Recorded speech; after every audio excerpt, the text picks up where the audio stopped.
Amigos de P1 Autos, bienvenidos al tercer programa de este ciclo en el que hoy tendremos uno de los autos más importantes que llegarán este 2026 a la República Argentina. Lo probamos hace varias semanas, más de un mes, cuando todavía no se había lanzado. Se lanzó en Argentina a fines de febrero, pero lo tuvimos en exclusiva algunas semanas antes y estamos hablando del Toyota Yaris Cross, el nuevo modelo que llega desde Brasil para ocupar un lugar que tenía vacante Toyota en el mercado argentino y que era el de los segmento compacto de SUV.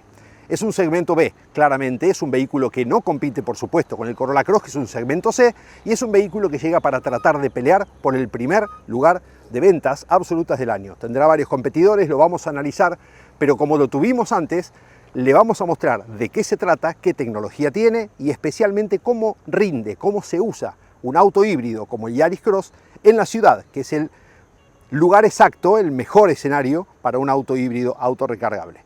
Como verán, tenemos también un Chevrolet Captiva. Este es un híbrido enchufable y será protagonista de un capítulo especial que haremos con híbridos enchufables más adelante en P1, dentro de algunas semanas. Pero ahora nos metemos en este programa. Hoy tendremos el Yaris Cross, como dijimos, pero además también tendremos una visita al Centro Tecnológico de General Motors en San Pablo. Dos etapas. La primera, el lugar donde se desarrollan los prototipos, porque ahí se hizo el Chevrolet Sonic, que se presentará a principios de mayo en Brasil y a principios de junio en Argentina, y que también es un sub del segmento B. Podrán decir algunos que es un crossover, ya lo veremos, pero es un auto que se develará dentro de algunas semanas. Tuvimos la oportunidad de verlo, no de fotografiarlo, pero sí de mostrarlo camuflado y ver cómo fue el desarrollo de ese prototipo. Es alucinante el taller, lo vamos a ver hoy, el taller donde se arman los prototipos, el laboratorio de prototipos de General Motors en Brasil, en San Cayetano. Además de estar ahí, estuvimos en la pista de pruebas de Cruz Alta, que es el complejo de General Motors más grande del mundo, complejo de pista de pruebas, fuera de Estados Unidos y el más grande de todas las marcas en el hemisferio sur. Ahí se prueban los autos, no solamente para el mercado regional, sino incluso para otras partes del mundo que desarrolla General Motors. Una pista alucinante, le dimos un par de vueltas con autos eléctricos, con Blazer EV y con Equinox EV. Vamos a mostrarle en este programa también cómo es la pista y cómo se desarrolla un auto regionalmente para General Motors en Brasil. Empezamos con la primera parte, Toyota Yaris Cross en P1 Autos.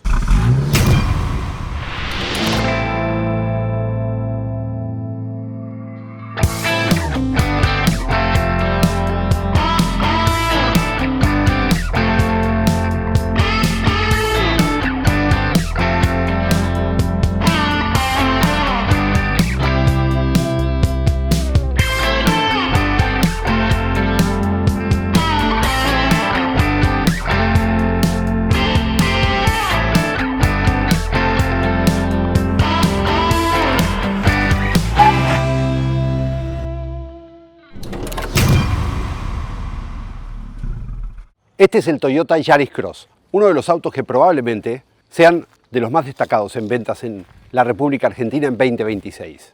Todos sabemos que el auto tenía que llegar en 2025 a Argentina, pero por una circunstancia ajena a la marca, se destruyó la planta de motores de Porto Feliz en Brasil, se tuvo que suspender a fines de septiembre la producción de todos los motores de Toyota en Sudamérica, en Brasil, pero que se distribuyen a toda Sudamérica, y entonces eso demoró no solamente el flujo de autos importados que llegan a Argentina, como el Yaris, el Toyota y el Toyota Corolla Cross, sino también el inicio de la producción de este modelo. Llegó en febrero, ya se lanzó y es uno de los autos del año, indudablemente para un mercado que está creciendo en el segmento de los sub-B. Ficha técnica del Yaris Cross. Dos motorizaciones, naftero o híbrido, 106 caballos y 111 en ambos casos, pero lo más importante, relación peso-potencia, 10,9 kilos por caballo en la versión térmica, 11,3 kilos por caballo en la versión híbrida. Y los precios de las 5 versiones que van desde la XLI naftera en 41,4 millones de pesos y la SEG híbrida en 54 millones de pesos en abril. ¿Cómo se posiciona el Yaris Cross en el mercado? El mercado argentino actual está compuesto por un 35% de sub, por un 24% de pickup, quedan solamente un 21% de hatchbacks, 14% de los sedanes, y un 6% de vans. Pero dentro de ese 35% de los SUV, casi la mitad pertenecen a este segmento, el segmento B. Un 43% de los segmentos C, como el Toyota Corolla Cross, el Ford Territory, el Volkswagen Taos, y por supuesto el resto para los segmentos más altos, como puede ser la Toyota SW4, Ford Everest o el Chevrolet Trailblazer. El nivel de equipamiento del Yaris Cross es muy interesante. Es bastante superior a la media de los autos del segmento B. Tiene cámara 360, pero además tiene otra cámara más, porque no tiene radar, que tienen muchos autos o tenían muchos autos cuando empezaron a ser más populares las hadas y se han reemplazado por cámaras de alta definición en la parte superior del parabrisas. Llanta de 18 pulgadas a partir de la segunda versión, 17 solamente en la versión de acceso. Mide 4,31 m de largo, 1,77 de ancho, una distancia entre ejes de 2,62 que le da una buena estabilidad y un radio de giro de 5,2 metros. Parte del equipamiento full que tiene la versión SEG del Toyota Yaris híbrido es el sistema de apertura del portón trasero eléctrico con el Kick Sensor, como una de las novedades que aporta esta versión full del Yaris Cross.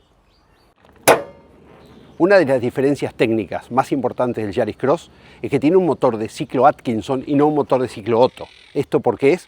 Porque necesitan optimizar la eficiencia del uso del combustible y combinar el motor térmico, el de gasolina convencional, con el motor eléctrico que trae el auto. Se lo explicamos. Un motor de ciclo Atkinson tiene un retardo en el cierre de las válvulas de admisión. Esto hace que la compresión sea menor, por lo tanto el consumo de combustible también sea menor, pero por supuesto tiene una menor performance en cuanto a potencia. Por esa razón, Toyota usa este tipo de motores, no es la única marca que lo hace, también por ejemplo la Ford Maverick híbrida tiene un motor de ciclo Atkinson para mejorar el rendimiento gracias a la complementación del motor eléctrico en un motor térmico que claramente es menos performante que un motor convencional. La diferencia de potencia es muy interesante. El motor que tiene las versiones nafteras es de 106 caballos de fuerza, asociado a una caja CVT, como todos los autos de este modelo. En cambio, la versión híbrida tiene 91 caballos de potencia en el motor térmico y 80 caballos adicionales que agrega el motor eléctrico. En la combinación de ambos, que por supuesto no es matemática ni lineal, la potencia total combinada es de 111 caballos, es decir, un poco más potente que el Yaris Cross de combustión.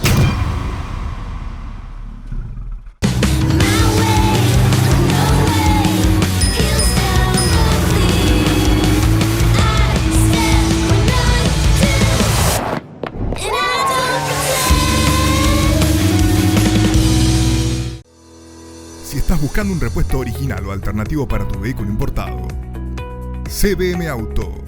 Años de experiencia. Miles de clientes satisfechos. Importador directo desde Estados Unidos y Europa. cbmauto.com. Yo, Norberto Fontana, te lo recomiendo.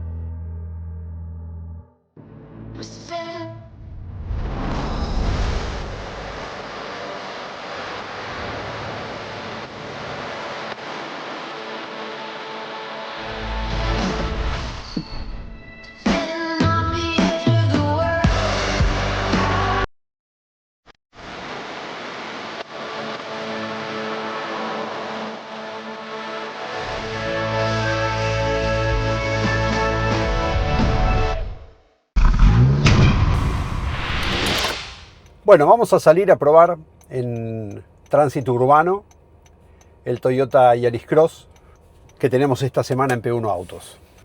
Colocamos en la pantalla el flujo de energía para poder ir viendo. De todos modos, en el tablero también hay una función que permite verlo, en la que hay una rueda, un motor y una pila o una batería. Pero vamos a volver aquí al menú de la autonomía. Tiene 12 kilómetros por litro marcado de haber hecho los últimos 250 kilómetros. El flujo de energía acaba de arrancar el motor térmico porque estaban regulando y se gastó la batería a suficiente cantidad de kilowatt como para generar la carga automática. Ahí se está cargando y las ruedas están quietas. Ahora sí, vamos a poner retroceso y vamos a salir a manejar un rato en el híbrido por la ciudad, que no es otra cosa que el tránsito ideal para este tipo de motorización. Alerta de tráfico cruzado, sonoro y visual. Ahora sí. Tiene varias funciones en el volante. Es muy interesante el concepto que tiene el Yaris Cross, porque no solamente en el volante tenemos botones en ambos lados, como en todos los autos modernos, pero con muchas funciones y muy fáciles de entender, sino que acá abajo tenemos una botonera que tiene, además de las luces antiniebla, el control de estabilidad para desconectar, el asistente de colisión para desactivar, el portón trasero eléctrico para activar desde el interior, las luces automáticas, el EV Mode, que es la forma de, apretando un botón, solamente utilizar la potencia eléctrica, y el botón que apaga el sonido del asistente de estacionamiento. Bueno, ahí arrancamos. Estamos a 27, 28, 29, 30 km por hora, utilizando únicamente la energía eléctrica de la batería que está en la parte trasera del auto. Ahí ya prendió el motor térmico. Hicimos una cuadra y está funcionando el motor térmico, que está cargando, además de dar propulsión a las ruedas delanteras, está cargando la batería, que como vemos está en la mitad de su capacidad. Al frenar, el indicador de uso de la gestión del motor, tanto del eléctrico como del térmico, pasa de la parte central del cuadrante izquierdo hacia abajo, que es la parte de carga. Está dividido en 3 cuadrantes, que es: la de abajo es carga, la del medio y pasando un poco de la mitad es eco, que es conducción de pocas emisiones, y después power, que es cuando uno le da potencia. Lo interesante del sistema híbrido, y esto para los que no conocen cómo funcionan los híbridos y todavía es un mundo por descubrir, es que a medida que uno va andando, va recargando la batería. Entonces, más allá de las frenadas y de la desaceleración, que son los dos motivos por los cuales el motor regenera energía al ponerse en una fase inversa, el motor térmico está cargando también la batería. Entonces, a medida que uno anda, también está cargándola. En una ruta, eso no tiene tanto efecto porque uno carga la batería pero después no la usa, porque está todo el tiempo andando a una velocidad promedio de 100 kilómetros, 90 kilómetros por hora, 110, 120, si lo acelera un poco dentro de los márgenes. Pero en la conducción urbana sí, porque ahora, por ejemplo, volvemos a arrancar y el motor, que ya pasó la mitad de la batería, está en eléctrico puro. Estoy andando a 30 kilómetros por hora y sigue todavía en eléctrico. Y probablemente ocurra 2 o 3 cuadras hasta que prenda el motor térmico de vuelta. Al frenar o levantar, porque el tránsito así lo requiere, otra vez se carga la batería. Entonces otra vez ganamos autonomía eléctrica. Ahí lo aceleré un poco para salir del tránsito, estoy a 40 de golpe y ya se prendió el térmico. No hay que dejar de tener en cuenta que es una caja CVT. En este caso es la iCVT, que está adaptada a los híbridos, pero en realidad no deja de ser el mismo sistema de caja, que no tiene engranajes, sino que tiene 2 poleas. Entonces es progresiva la aceleración y eso hace que parezca que hace más ruido o que acelera en falso. Es por la ansiedad del conductor de bajar el pie del acelerador cuando todavía la correa no recorrió la distancia suficiente para ganar esa velocidad que pide. La caja CVT es económica para las fábricas, económica para el precio de compra del auto. Es más barato un auto con caja CVT que con cualquier otro sistema, que son más evolucionados, pero tienen estas contras, ¿no? Hay que esperar un poco al motor. Después está la otra forma de conducir un híbrido, que es, en vez de la D de drive, como tenemos ahora, la letra B larga de brakes. Lo colocamos, acá pasa a decir brakes, y entonces ahora cada vez que se desacelera o se frena, la recuperación de energía es mayor. El tema es que este sistema no funciona tan bien en el tránsito urbano convencional porque es muy ruidoso, porque frena demasiado el auto y consume un poco más de combustible. Lo ideal de este sistema brakes es cuando, por ejemplo, hay una pendiente en bajada, porque eso permite que el auto, con ese sistema activado, al soltar el acelerador, recarga muchísimo la batería. Mucho más rápido. Vamos a ir despacito a ver cuánto aguanta en eléctrico. Vamos a 30, 35 km por hora, casi sin acelerar. Seguimos en eléctrico, ya van 2 cuadras y media. Ahí prendió. Casi 3 cuadras hizo el auto con la batería únicamente. De tránsito constante, ¿no? cuando uno está funcionando en el tránsito intenso urbano, muchas veces no pasan 3 cuadras completas de tránsito fluido, y ahí es donde el híbrido hace su diferencia, porque prácticamente recorre esos 300 metros sin usar el motor de combustión. Una de las formas de ver también cuánto de eficiente es el híbrido es que a medida que pasan los kilómetros, la computadora va marcando cada vez mejor autonomía. Tomamos el auto hace 4 días, la computadora marcaba 8 kilómetros por litro. Estaba seteada naturalmente, o había tomado la referencia del conductor anterior, no sé quién era, no importa. Desde que la tomamos nosotros y empezamos a probar el auto, ya hicimos unos 150 kilómetros, un poco más. El promedio fue subiendo y actualmente, aún habiendo hecho 2 tramos de 70 kilómetros de autopista, el promedio es 12,1 kilómetros por litro. Es un consumo interesante, porque bueno, es la gran clave del híbrido. No requiere enchufar el vehículo, en el híbrido autorrecargable digo, ¿no? No requiere enchufar el vehículo, consume un 40% menos que un motor térmico en el mismo auto, aún teniendo 100 kilos más de peso. Ese peso adicional, por supuesto, es de la batería y del sistema de gestión de la electrónica y la electricidad.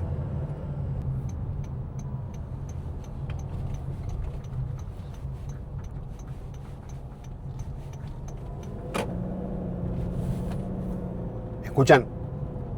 Cuando uno lo llama con el acelerador, tiene que esperarlo porque si no hace ruido de más y el auto no avanza. Ese es el sistema CVT. No tiene nada que ver, en ese caso, estar en brakes o en drive en el automático. Ponemos drive y vamos a comprobar en la próxima esquina que pasa exactamente lo mismo.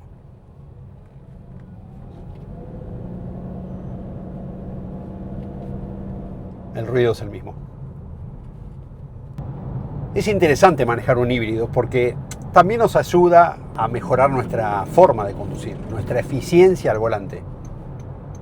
No es lo mismo manejar normalmente pensando en el consumo por acelerar poco y no tirar muchas vueltas entre cambio y cambio o entre esquina y esquina en cada cambio, sino darse cuenta que con el uso correcto del acelerador uno realmente consume mucho menos. Después de más de 250 kilómetros de uso exclusivamente urbano, el Yaris Cross híbrido arroja un consumo de 12,2 kilómetros por litro. Esto es más o menos 8,1 litros cada 100 kilómetros. El auto tiene un tanque de 36 litros, más chico que la versión térmica, naturalmente porque los híbridos así lo requieren ante la necesidad de colocar la batería en la parte trasera del auto y del peso que agrega la batería. Por lo tanto, siempre el tanque de combustible de un híbrido es más chico que el tanque de combustible del mismo auto en versión térmica. Creo que esta tecnología de autos híbridos, especialmente los híbridos, también va a ocurrir con los eléctricos, pero en otra medida, pero con los híbridos todos vamos a aprender a manejar distinto. Es muy interesante aprender a jugar con el consumo, con el uso de la electricidad parcialmente, cuando el auto tiene la batería suficientemente cargada para poder ir con poco acelerador a una velocidad moderada y no tener que prender el motor térmico. Y es todo un desafío también mejorar las marcas personales. Hay muchos autos que tienen como un maestro que te permite ir viendo cuánto mejorás o cuánto vas progresando en la eficiencia de tu conducción. Es muy interesante. Creo que a todos nos va a parecer un desafío muy lindo para asumir y para ir viendo los progresos a medida que los autos híbridos vayan avanzando en proporción de mercado en Argentina.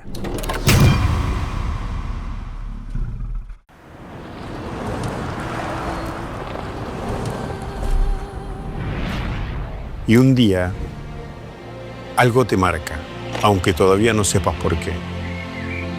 Y un día estás dando el primer paso hacia eso que querés.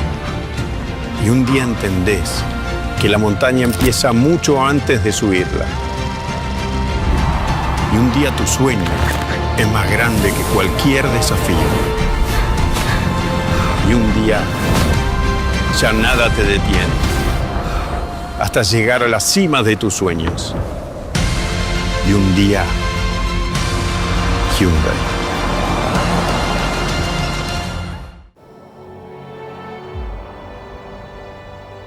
Eso es, gente. Podemos quedar en la historia. Sigamos hombro con hombro, trabajando en equipo, bancando al de al lado. Salgamos a dar hasta lo que no tenemos. Y cuando caiga la noche, tenemos que sentir que lo dejamos todo. ¡Vamos que soy!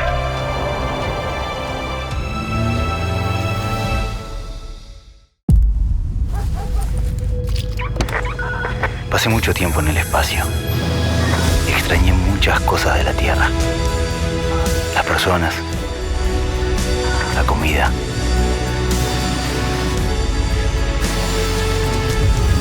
Pero es irónico. Porque lo que más extrañé allá arriba fue el espacio. Nuevo Taos, espacio y tecnología en tu camino. Y ahora la segunda parte del programa. Estamos efectivamente en San Cayetano, en San Pablo, en Brasil, donde están los cuarteles centrales de General Motors de Brasil y desde donde vamos a tratar de averiguar todo lo posible sobre el nuevo Chevrolet Sonic, un auto que se lanza dentro de un mes al mercado en Brasil, se lanzará el 2 de junio en la República Argentina y que va a llegar con una propuesta muy competitiva para esta marca en el segmento que todo el mundo quiere estar, el de los compactos SUV. Algunos le dirán BSV, otros le van a decir SUV Coupé y muchos van a decir que es un crossover. Pero de esto se trata. El Sonic en exclusiva, en anticipo, vamos a poder verlo camuflado, no en su vista final, que la vimos pero tenemos prohibido mostrarla, pero veremos cómo se desarrolla un auto aquí en Brasil. General Motors cumplió hace muy poquito 100 años de permanencia en Sudamérica, en Brasil. Es la fábrica que más tiempo estuvo produciendo autos aquí y estamos en los cuarteles centrales para conocer cómo se produce un vehículo integralmente. Nosotros generalmente comenzamos a trabajar 3 o 4 años antes, pensando principalmente en lo que quiere el consumidor, en lo que el cliente nos está diciendo, cómo están cambiando esos gustos, cómo la tecnología está siendo tan importante en la toma de decisión de comprar un carro. Piensen que todo esto son 3 años, de 3 o 4 años, en este caso fueron 3 años, de trabajo arduo. Y nosotros, digamos, mi área de planificación, estamos aquí en el principio, que es donde empezamos a definir lo que el cliente nos está diciendo. De nuevo, la tecnología ha sido una de las cosas que más nos ha sorprendido, cómo el cliente está queriendo más tecnología en su vehículo.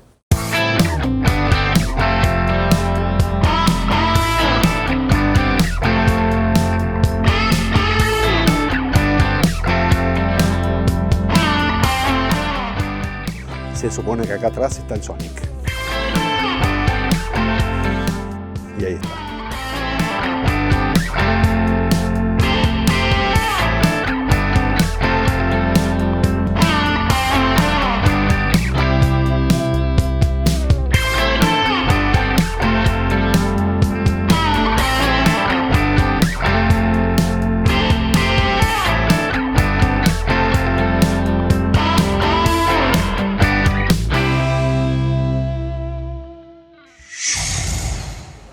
Y llegamos a la zona de prototipos, acá es donde se desarrollan los autos que se probarán para después definir el concepto final. A ver, empezamos por las impresoras 3D, donde se fabrican las partes que van a los prototipos y después, una vez probadas y validadas, incluso ajustadas, se terminan transformando en piezas de serie. Miren esto. Este es un motor hecho en 3D, o parte de las piezas, la mayoría de las piezas hechas en 3D, para simular el tamaño y el funcionamiento del motor. Las partes metálicas no se hacen aquí, pero sí se hacen todas las partes de plásticos, de polímeros. Da tecnología FDM, la tecnología más difundida, inclusive para uso doméstico. Con estas impresoras se hacen todas las partes de los prototipos, porque claramente son autos que no están hechos en serie, sino en preserie y tienen que definir la forma, la utilidad, la funcionalidad de las piezas y entonces después sí mandarlas a producción definitiva en la línea de producción, valga la redundancia. Y ahora entramos a la sala donde están las otras máquinas. Esta es la que cuesta $1 millón. Este é usado nesta Ah, impressora ok. pó. A pó que nós chamamos é isso. É um material. Ah, ok. Que no es plástico, no es polímero. É plástico. Ah, es plástico. É plástico. Ambas impressoras, essa e esse material a pó Aham. e aquela são plásticas. Ok. Nós podemos alternar o tipo de plástico de acordo com a necessidade, mas sempre plástico. Pero es plástico de distinta especificación. Una más. Exatamente. Ok, Pode ser nylon, pode ser fibra de carbono, pode ser qualquer tipo de plástico. ok. Y esta es la forma del Sonic, sin camuflaje. El perfil de la carrocería. El brazo está tomando las dimensiones, los puntos de referencia de la carrocería del nuevo Sonic. Y acá se puede ver bien el remate de cola del auto que teníamos camuflado en la versión que vimos antes. Otra visión del Sonic.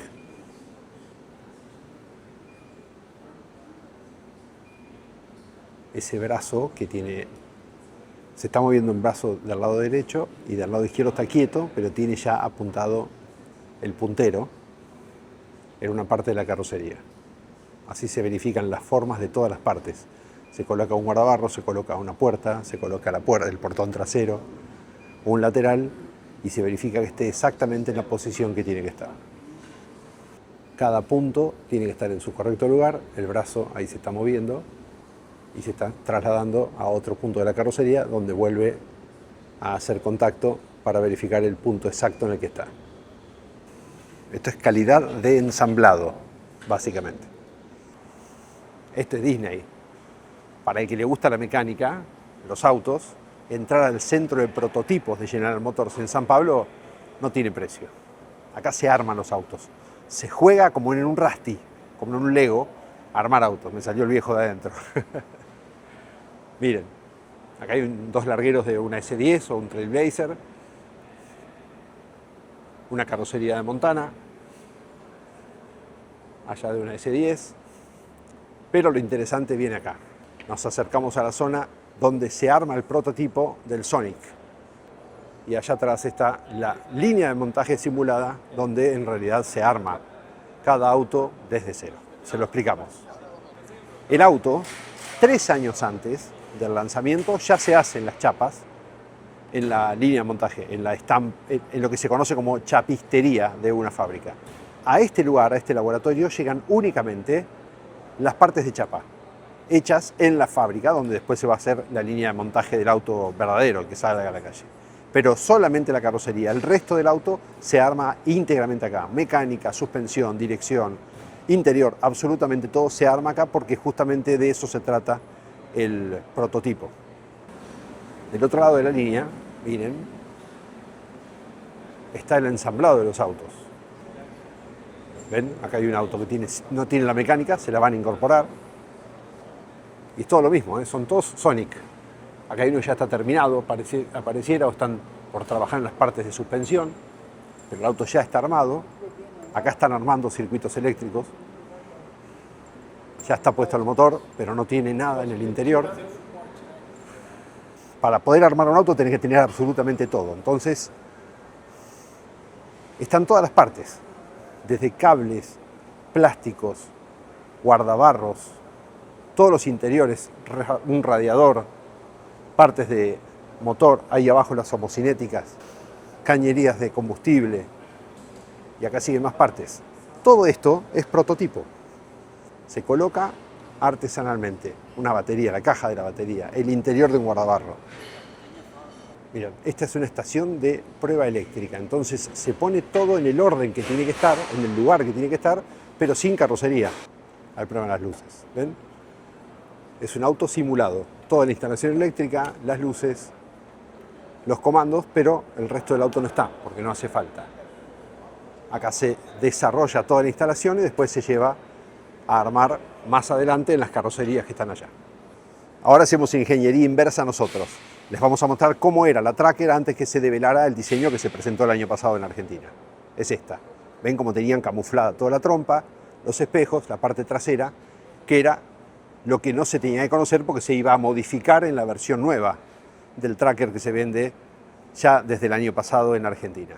Simplemente no le sacaron el camuflaje, los autos quedaron acá, pero así se mostraron y así se probaron durante mucho tiempo, no sabemos cuántos meses porque era solamente un restyling, un auto que después se modificó y se presentó esa nueva generación, como fue el caso de Tracker, para los mercados de Argentina y Brasil. Recordemos que este auto se hace tanto en Brasil como en Argentina, algunas versiones allá, otras acá. En Argentina se hacen las más equipadas y en Brasil las más básicas, y se intercambian entre las fábricas de Brasil y Argentina las unidades con el acuerdo de libre comercio 0% de arancel que tienen Argentina y Brasil. Y este es el momento del camuflaje. Miren esto que tiene el auto. Estos apéndices, como este, tapan los logos o generan formas distintas. ¿Ven cómo sobresale? Entonces confunde un poco más al verlo camuflado y con una forma distinta a la que uno se espera.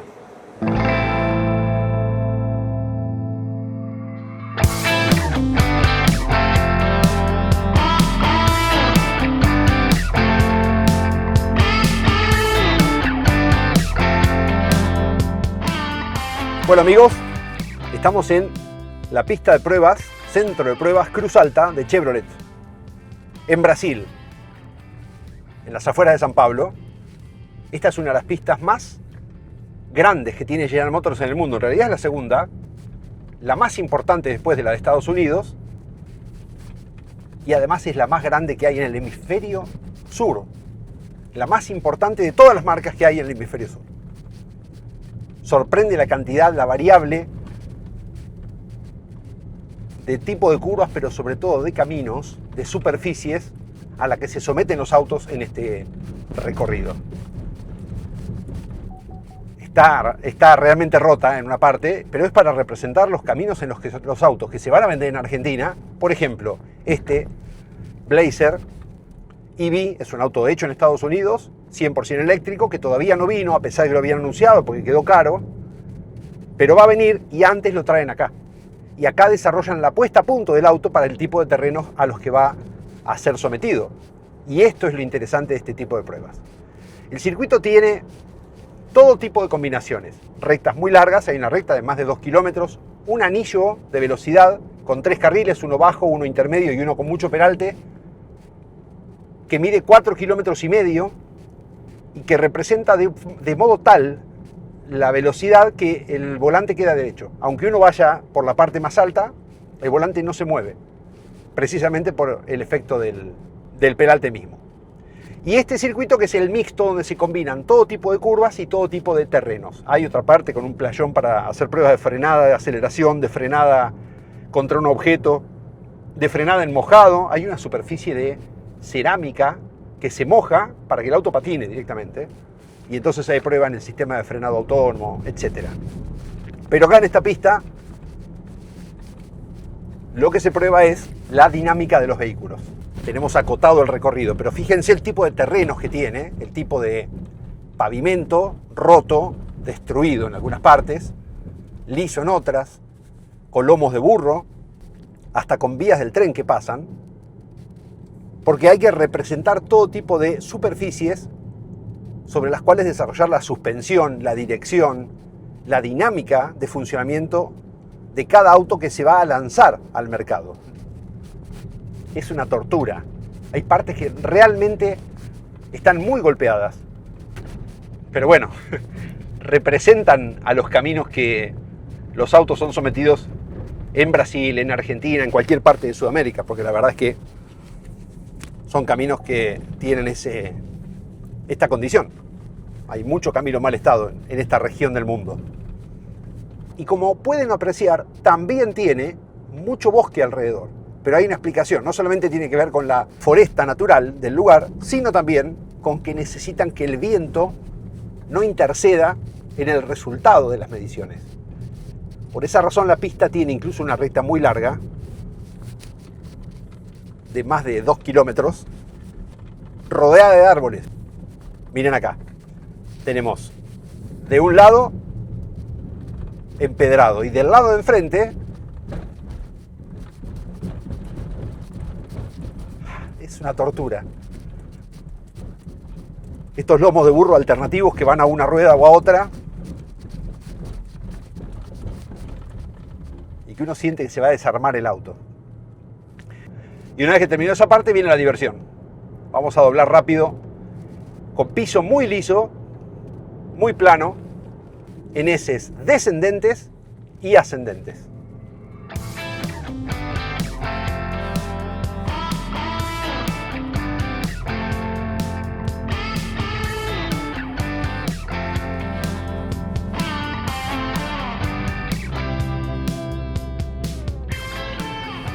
La prueba la estamos haciendo en un vehículo eléctrico porque es la forma también de que se escuchen todos los ruidos que el motor térmico muchas veces apaga por la propia rumorosidad del motor y de la transmisión.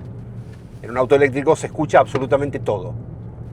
También los ruidos de tablero. Por eso es muy importante probar los autos en un circuito de estas características. Muy buena experiencia.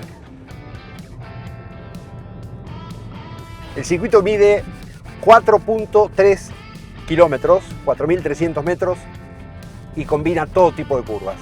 Centro de pruebas, Cruz Alta. Realmente es una sorpresa encontrar este tipo de campos de prueba aquí en Sudamérica, en Brasil, pero en Sudamérica.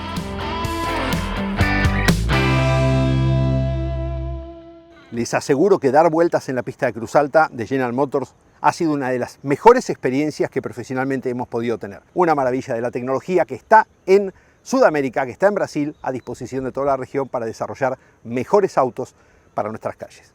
Ojalá les haya gustado el programa. Como les decimos siempre, manden mensajes, opinen del contenido, suscríbanse al canal. Nos viene bien, nos ayuda a todos, a Mauro con P1, a nosotros con P1 Autos, y simplemente lo que queremos es darles cada vez más contenido del mundo motor.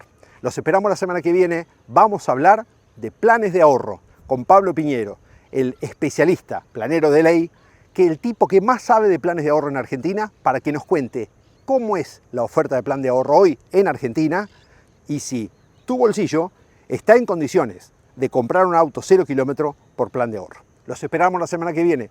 Hasta entonces.